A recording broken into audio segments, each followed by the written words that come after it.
ভারতের উত্তর পূর্বাঞ্চলীয় রাজ্যগুলোর সঙ্গে কলকাতা ও ভারতের মূল ভূখণ্ডের সংযোগে এক বড় পরিবর্তন আসছে। বাংলাদেশকে এড়িয়ে এবার বিকল্প সমুদ্রপথ ও মহাসড়ক তৈরির উদ্যোগ নিয়েছে ভারত। সম্প্রতি ভারতের কেন্দ্রীয় মন্ত্রিসভা অনুমোদন দিয়েছে 22,864 কোটি রুপি ব্যয়ে নির্মিতব্য শিলং শিলচর 4 লেনের মহাসড়ক প্রকল্পে। প্রস্তাবিত এই 166.8 কিলোমিটার দীর্ঘ মহাসড়কটি মেঘালয়ের মাওলিংখুং থেকে শুরু হয়ে আসামের শিলচরের 5 গ্রাম পর্যন্ত বিস্তৃত হবে। এর মধ্যে 144.8 কিলোমিটার পড়ছে মেঘালয়ে আর 22 কিলোমিটার আসামে। এই মহাসড়ক চালু হলে শিলং থেকে শিলচরের যাত্রা সময় 8.5 ঘন্টা থেকে কমে দাঁড়াবে মাত্র 5 ঘন্টায়। এটি শুধু সময় বাঁচাবে না, বরং উত্তর পূর্ব ভারতে প্রথম উচ্চগতির করিডোর হিসেবেও কাজ করবে। ভারতের সড়ক পরিবহন ও মহাসড়ক মন্ত্রণালয়ের অধীনে প্রকল্পটি বাস্তবায়ন করছে national highways and infrastructure development corporation limited. 2030 সালের মধ্যে প্রকল্পের কাজ শেষ হওয়ার লক্ষ্যমাত্রা নির্ধারণ করা হয়েছে।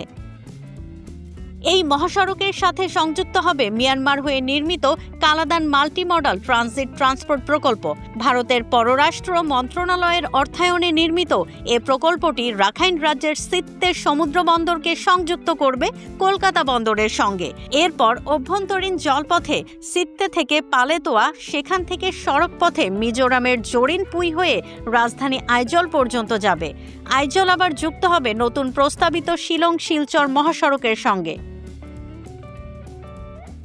ভারতের কর্মকর্তারা বলছেন, এই রুট চালু হলে মিজোরাম, ত্রিপুরা, মণিপুর এবং আসামের বরাক উপত্যকার সঙ্গে ভারতের মূল ভূখণ্ডের সংযোগ অনেক সহজ ও নিরবিচ্ছিন্ন হবে। ভারত এতদিন মূলত বাংলাদেশের ভূখণ্ড ব্যবহার করে উত্তর পূর্বাঞ্চলের সঙ্গে সংযোগ রক্ষা করত, যেটি ছিল তুলনামূলকভাবে দ্রুততম পথ। তবে সাম্প্রতিক সময়ে বাংলাদেশ বঙ্গোপসাগর দিয়ে ভারতের উত্তর পূর্বাঞ্চলে প্রবেশাধিকার সীমিত করেছে।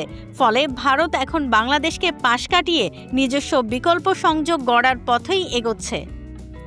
কলকাতা থেকে সুচরিতা কংসবণিকের তথ্য ও ভিডিও নিয়ে রিপোর্ট risingBD.com। ওয়ালটন আবারও মিলিনিয়ার অফারে ওয়ালটন ফ্রিজ কিনে আপনিও হয়ে যেতে পারেন মিলিয়নিয়ার। মিলিনিয়ার ছড়াছড়ি দেশ জুড়ে, এটা শুধু ওয়ালটনই পারে।